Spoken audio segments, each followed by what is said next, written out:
To the uninitiated, golf is a slow, lazy, simple game. One man, one club, one ball sitting there to be hit, and one hole at a time. Now, if you too believe that to be true, you have no idea how wrong you are. Hi, I'm Monish Bindra, and besides having been a professional golfer, I'm a Category A golfing coach. Today, I'm going to take you on a fascinating journey of discovery, a journey that will show you how much golf really is like your own fiercely competitive, complex, technology-driven game. Because the ultimate objective of both you and the golfer is the same: getting in the green category and staying there. To the golfer, the green jacket is the ultimate achievement.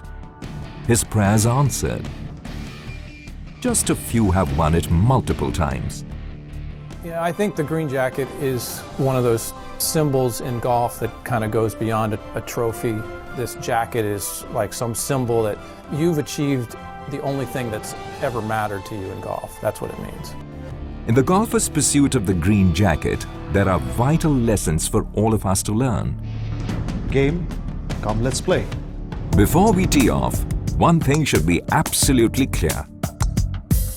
Contrary to popular belief, golf is an intensely demanding, unforgiving team sport. You see just the champion golfer. But behind what he is doing on the course, there's a highly specialized team of caddy, coach, manager, physical trainers, nutritionists, physiotherapists, psychologists, and last but not least, those high-tech, yes, high-tech equipment manufacturers. First up, the golfer. A meticulously engineered machine. Let's see how a real champion is really made.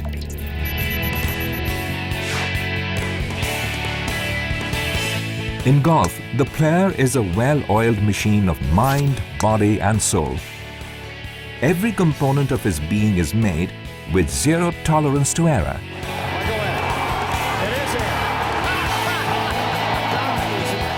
On a regular day, golfing greats will put their skills to the test by hitting 500, maybe 800 shots.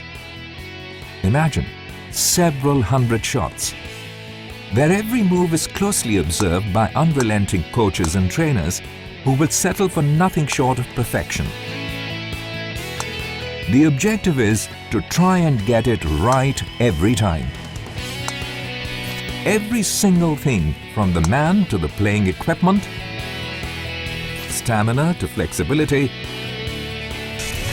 drives to chips, is tested over and over again, deploying state-of-the-art technologies. Some of the world's cutting-edge technology leaders, including, believe you me, aircraft manufacturers, contribute their expertise to making sure that the performance of the player is absolutely top of the line. Because there really is only one way to be the best, and that is comprehensive excellence. Which brings us to the next point, which is process control. Over years and decades, a highly evolved and complex set of best practices has been put in motion to raise the competence of golfers to championship level. And even processes that are followed for achieving success in the Masters are raised to the next level as the science behind the game evolves. Everything from the process of driving, putting, chipping, swinging is precisely defined, and for championship golfers, adhering to these processes is sacrosanct. For every shot, there is one right way and many wrong ways. To get it right on the 72nd hole, you need to do it right over and over again during practice and every single hole. The stance, weight transfer during the shot, and the club swing, exactly what workout regimen to follow, in which phase, what nutrition to take, everything is defined by the golfer's coach and support team. And there is no scope of deviation from the defined processes. But even with all the physical parameters under control, a vital ingredient of success is maintenance of the winning mindset. And that is maintained with the active support of sports psychologists and coaches over years. Maintaining the winning focus right through is all the more critical in a fierce battle between equals. For any professional golfer to attain greatness, a holistic HR vision is critical. This entails seeking out and hiring the best talent in diverse domains like coaching, different forms of training, caddying, investing in their regular training and skilling,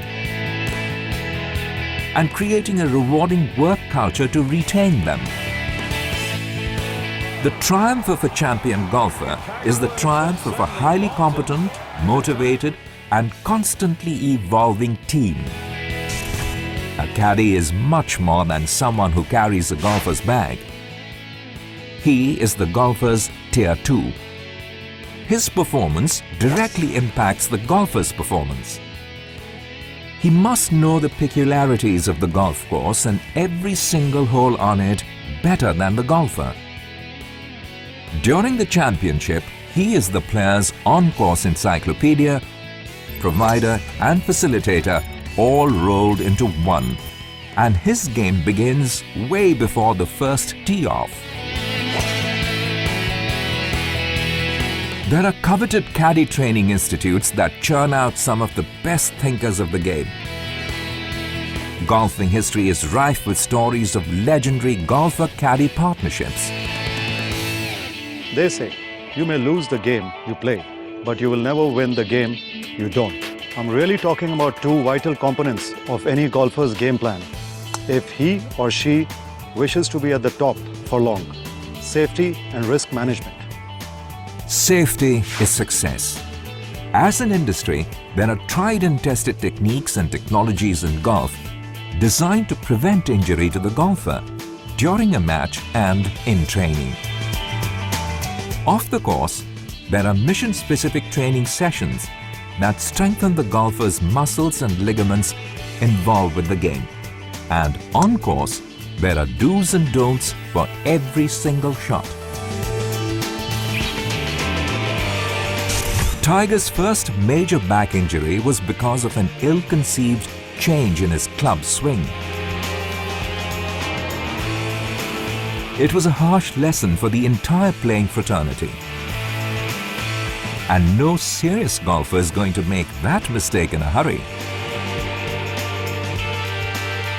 But even when your safety issues are adequately addressed, there is always a risk of, well, risk. You know, just this once, I deliberately hit the ball into the sand bunker because I want to tell you about the absolute necessity of risk management in the pursuit of glory. Obstacles like sand bunkers, water bodies, roughs and forested zones are part and parcel of the game. Champions spend a substantial part of their training in mastering the precision and accuracy required to avoid these obstacles.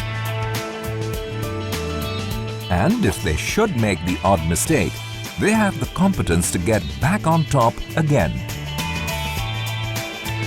Ultimately, it is this ability that separates champions from perfectly good players.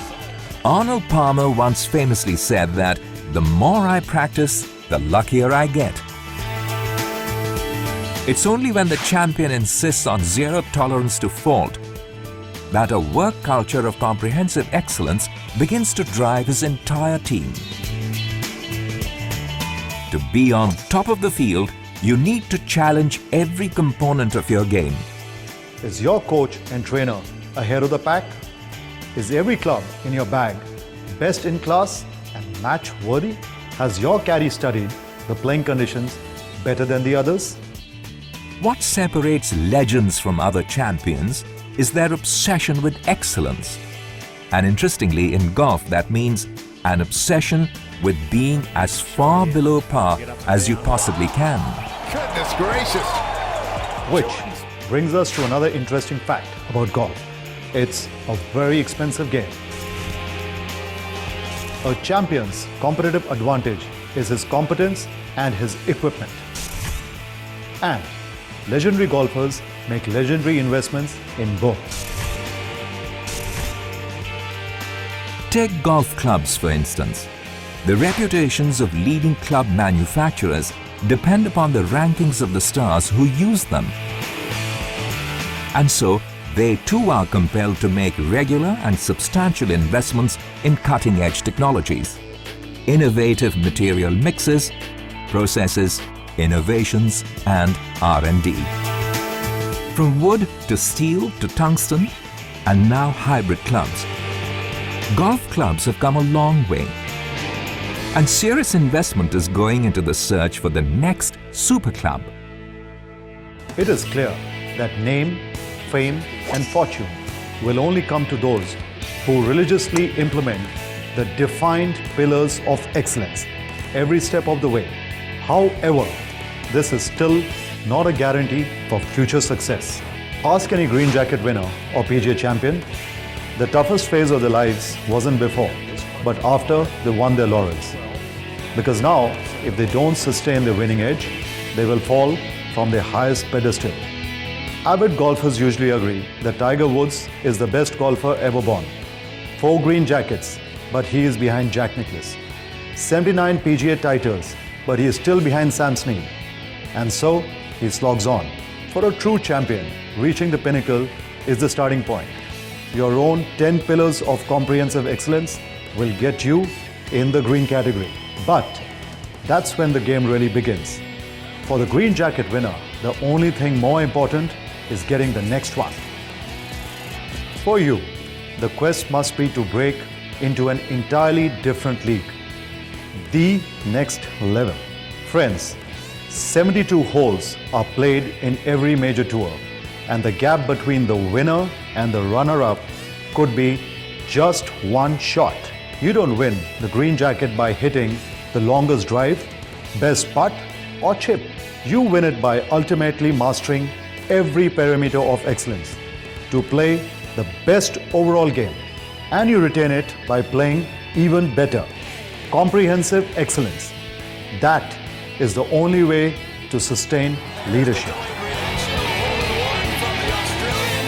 So, play hard, play fair, play smart. Because nothing matters more than being the first among equals all along. Oh, Jonathan, he's found it again! Just as he did at the John Deere for his first win.